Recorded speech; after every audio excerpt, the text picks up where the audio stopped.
ये कहानी है एक दुखी गर्भवती गाय सुरभि की। रमेश के पास 2 गायें थीं, सुरभि और धवली। धवली रोज दूध दे रही थी और सुरभि गर्भवती थी। रमेश हर रोज धवली का दूध निकालकर बाजार में बेचकर कमाई करता था।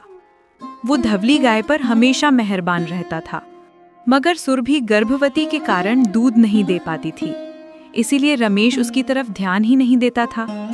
रमेश लालची और निर्दय इंसान था। रमेश धवली को अच्छा खाना खिलाता, मगर बेचारी गर्भवती सुरभि के आगे सूखी घास डाल देता, जिससे उसकी ठीक से पेट भी नहीं भरती थी।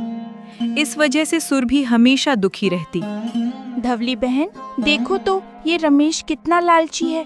मैं इसे दूध नहीं देती तो मुझे सूखी घास खाने को देता है, और तू इसे दूध देती है इसीलिए ये तुझे अच्छा खाना देता है। ये तो गलत है ना बहन? सुरभि बहन, तुम दुखी मत हो। जब तुम्हें बच्चा पैदा होगा और तुम इसे दूध देने लगोगी, ये तुम्हें भी अच्छा खाने को देगा और अच्छा से मानने भी लगेगा। तब तक पता नहीं बहन, मैं मरूंगी या बचूंगी। इस तरह भूखी प्यासी रहकर कब तक जिंदा रह पाऊंगी बहन? ऊपर से गर्भवती भी हूँ। ये कहकर बेचारी सुरभि की आंखों से आंसू भर आते हैं। धवली से सुरभि का रोना देखा नहीं जाता, तो वो सुरभि को समझाते हुए कहती है, सुरभि बहन, रो मत मेरी बहन, तुझे कुछ नहीं होगा। सुन, ये रमेश लालची और निर्दयी है, तो क्या हुआ? इसकी घरवाली मीरा तो दयालु है ना। देखना, वो तुम्हारे बारे में जरूर कुछ सोचेगी। रमेश जितना लालची और कठोर आदमी था, उसकी पत्नी मीरा उतनी ही दयालु और कोमल हृदय वाली थी। एक दिन वो रमेश को सुरभि के आगे सूखी घास डालते देख लेती है, तो उसे बहुत बुरा लगता है। वो रमेश से कहती है, अरे आप ये क्या कर रहे हो? सूखी हुई घास क्यों दे रहे हो? आप भी कितने लालची और कठोर हो। इस धवली को तो पौष्टिक आहार खाने को देते हो, और इस बेचारी गर्भवती सुरभि को बस सूखा चारा, और वो भी पेट भर के नहीं। पाप लगेगा, पाप। अरे मैं क्या कोई धन्ना सेठ हूँ जो इस गर्भवती गाय को मुफ्त में अच्छा खाना खाने को दूं? अरे ये कौन सा भी दूध देती है? धवली तो बहुत सारा दूध देती है, इसीलिए उसे पौष्टिक आहार खिलाना जरूरी है, समझी तुम? आप इस गाय के साथ ऐसा क्यों कर रहे हो? जैसे धवली हमारी गाय है, वैसे ये भी बच्चे को जन्म देने के बाद ये भी दूध देगी। ये भी गर्भवती है। इसका और इसकी कोख में पल रहे बच्चे की सेहत का ख्याल रखना भी तो जरूरी है। सिर्फ दूध निकालने से नहीं होता है ना। कोई जरूरी नहीं है मीरा, सूखी घास खाने से ये और इसका बच्चा मर नहीं जाएंगे। धवली के दूध से होने वाली आमदनी मैं इसके खाने पर नहीं लौटा सकता। ये कहकर रमेश वहाँ से चला जाता है, और मीरा सुरभि की तरफ देखती है तो उसकी आंखों से आंसू टपक रहे होते हैं। मीरा को सुरभि पर बहुत प्यार और दया है, और वो स्नेह से सुरभि का माथा सहलाते हुए कहती है, रो मत सुरभि, मैं जानती हूँ कि तू गर्भवती है, और इस हालत में तेरी और तेरे बच्चे की सेहत का ख्याल रखना जरूरी है। मैं तेरी रस्सी खोल देती हूँ। जा, तू धवली के साथ थोड़ा हरा घास खा ले। जब तक मैं हूँ तब तक तुझे फिक्र करने की कोई जरूरत नहीं है। ये कहकर मीरा सुरभि की रस्सी खोल देती है, और सुरभि धवली के साथ घास खाने लगती है। ये देख धवली बहुत खुश होती है और कहती है, सुरभि बहन, तू पेट भरकर खाना खा ले, तेरा बच्चा भूखा होगा। नहीं नहीं बहन, मैं पेट भरकर खा लूंगी, तो तू क्या खाएगी? मैं तो बस इतना ही खाऊंगी कि मेरे पेट में पल रहे बच्चे को थोड़ा पोषण मिल जाए। अब रमेश जैसे ही धवली को चारा डालता, मीरा चुपके से सुरभि की रस्सी खोल देती, और सुरभि धवली के साथ थोड़ा पौष्टिक खाना खा लेती। फिर कुछ देर के बाद मीरा आती और सुरभि को फिर से उसके खूंटे पर बांध जाती, मगर धवली को पूरी खुराक ना मिलने पर वो कम दूध देने लगती है। इससे रमेश का दिमाग खराब हो जाता है, और वो मन में सोचता है, क्या बात है, भरपूर खुराक खाकर भी धौली कम दूध देने लगी है। आखिर इसे हो क्या गया है? ऐसा होना तो चाहिए नहीं। कुछ ना कुछ गड़बड़ तो जरूर है। मुझे इसका पता लगाना पड़ेगा। अरे क्या सोच रहे हो? क्या हो गया सुबह सुबह? कुछ नहीं मीरा, वैसे मैं सोच रहा हूँ कि आखिर धवली दूध देना कम क्यों कर दिया है?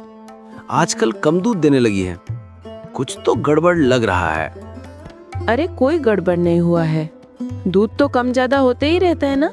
आप चिंता ना करें, धवली 2-4 दिन में पहले की तरह दूध पर आ जाएगी। और वैसे दूध देते देते दिन भी ज्यादा हो गया है। आखिर कब तक दूध देती रहेगी एक जैसा? हाँ मीरा, तुम सही कह रही हो सकता है दिन ज्यादा होने के कारण दूध कम हो गया है। खैर छोड़ो इस बात को, चलो अंदर चलता है, मुझे भूख लगी है। रमेश मीरा के ये कहने पर बात को भूल तो जाता है, मगर एक दिन सुरभि को धवली के साथ घास खाते देख लेता है। सुरभि को धवली का घास खाते देख रमेश को उस पर बहुत गुस्सा आता है और वो गुस्से से कहता है, अरे इस कमबख्त गाय को किसने खोल दिया? इसकी ये मजाल की धवली का खाना खाए। अरे क्यों चिल्ला रहे हो गला फाड़ फाड़ के? थोड़ा खाना खा भी लिया तो कौन सा पहाड़ टूट पड़ा? ये भी हमारी ही गाय है, कल को ये भी तो दूध देगी। कल को दूध देगी ना, तो फिर आज अच्छा खाना क्यों खिला रही हो? आज से पूरे 4 दिनों तक इसे सूखी घास भी खाने को नहीं दूंगा, तब अकल ठिकाने आएगी इसकी। इस बेचारी गाय की क्या दोष है जो इतने निर्दयी बन रहे हो? गौ माता है और वो भी गर्भवती। इसे भूखी प्यासी रखा तो पाप लगेगा। अरे जो लगना है लग जाए, पर इसे सजा तो मिलेगी।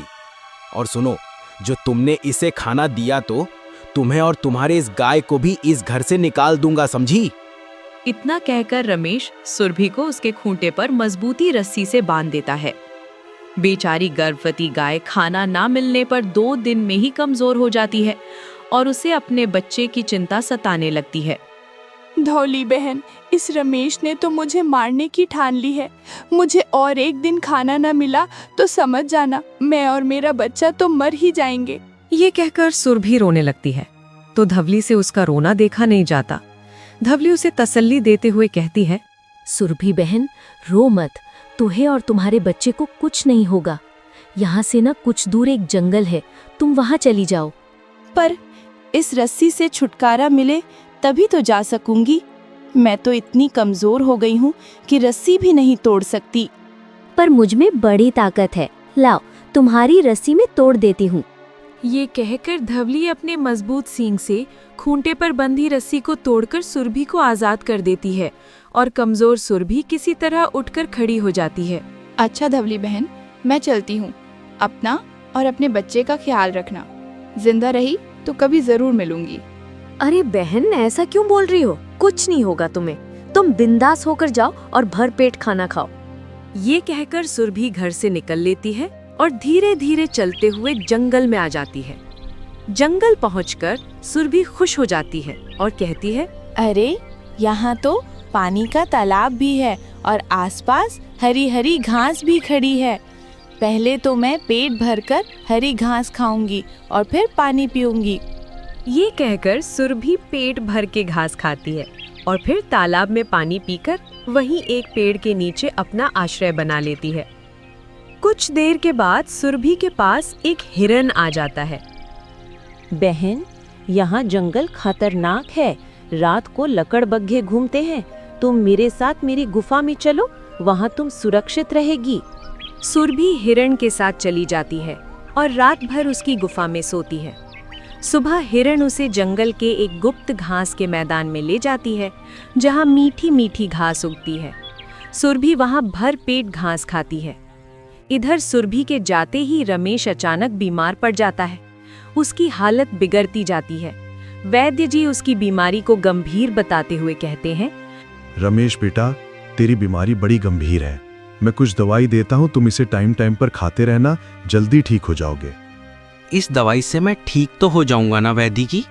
हाँ बेटा, ठीक हो जाएगा, आगे ऊपर वाले की हाथ में है। ये कुछ गोलियां हैं, शाम को 2-2 गोलियां गाय के दूध के साथ खा लेना, पर खाना गाय के दूध के साथ ही, वरना बिल्कुल ना खाना। कुछ देर बाद मीरा गाय का दूध लेकर आती है। अब रमेश जैसे ही दूध पीने की कोशिश करता है, अचानक से दूध का गिलास नीचे गिर जाता है। अरे ये क्या मीरा, दूध तो नीचे गिर गया, दूसरा दूध लेकर आओ। अरे कैसे गिर गया? दूध का गिरना अपशगुन होता है। रुको, मैं और दूध लेकर आती हूँ। ये कहकर मीरा दोबारा दूध लेकर आती है, मगर रमेश के हाथ में आते ही वो गिर जाता है। मीरा जितनी बार दूध लाती है, उतनी ही बार दूध गिरता। ये देख रमेश और मीरा परेशान हो उठता है और हैरानी से बोलता है, आखिर ये हो क्या रहा है मीरा? दूध इस तरह दूध गिरना अच्छा नहीं है। कुछ तो बात है मीरा। ये तो भगवान ही जाने क्या हो रहा है। हो सकता है हमारा दूध खराब हो। आप धीरज रखिए, मैं पड़ोस से दूध लेकर आती हूँ। मीरा पड़ोस से दूध लेकर आती है तो रमेश का हाथ लगते ही वो फिर से गिर जाता है। फिर तो मीरा जिस भी गाय का दूध लाती है हर बार ऐसा ही होता। अब रमेश दवाई ही खा नहीं पाता और उसकी तबीयत और बिगड़ने लगती है। लगता है अब मैं नहीं बच पाऊंगा। पता नहीं भगवान मुझे किस पाप की सजा दे रहा है। और सताओ गौ माता को। मैं आपको बार बार बोलती थी कि इतना ना सताओ गाय को, लेकिन आप सुनते ही नहीं थे। आप मानो या ना मानो, ये सुरभि पर जुल्म ढाने की ही सजा मिल रही है आपको। बेचारी पता नहीं जिंदा भी है या मर गई। मीरा, पैसे के लालच में आकर मैं बहुत बड़ा पाप कर बैठा। मुझे गौ माता को सताना नहीं चाहिए था। लगता है उसी की श्राप लगा है मुझे। ये कहकर रमेश फूट फूट कर रोने लगता है। अपने बच्चे को लेकर जंगल में रहना खतरे से खाली नहीं है। किसी दिन बाघ या शेर का शिकार बन सकता है। क्यों ना इसे लेकर अपने घर वापस चली जाऊं। अब तो मैं दूध भी देने लगी हूँ। अब रमेश मेरी और मेरे बच्चे की अच्छे से देखभाल भी करेगा। हाँ, यही ठीक रहेगा। ये सोचकर सुरभि अपने बछड़े को लेकर घर की तरफ चल पड़ती है। रास्ते में उसका बच्चा थक जाता है तो सुरभि ने उसे अपनी पीठ कर बैठा रहती है। गांव के बाहर एक किसान उन्हें देखता है और हैरान रह जाता है। सुरभि घर आकर सबसे पहले धवली से मिलती है। धवली उसे और उसके बच्चे को देखकर फूली नहीं समाती और मारे खुशी के उसकी आंखें झलक आती हैं। सुरभि बहन, तुम वापस आ गई? कैसी हो बहन? मुझे तो तुम्हारी बहुत याद आती थी।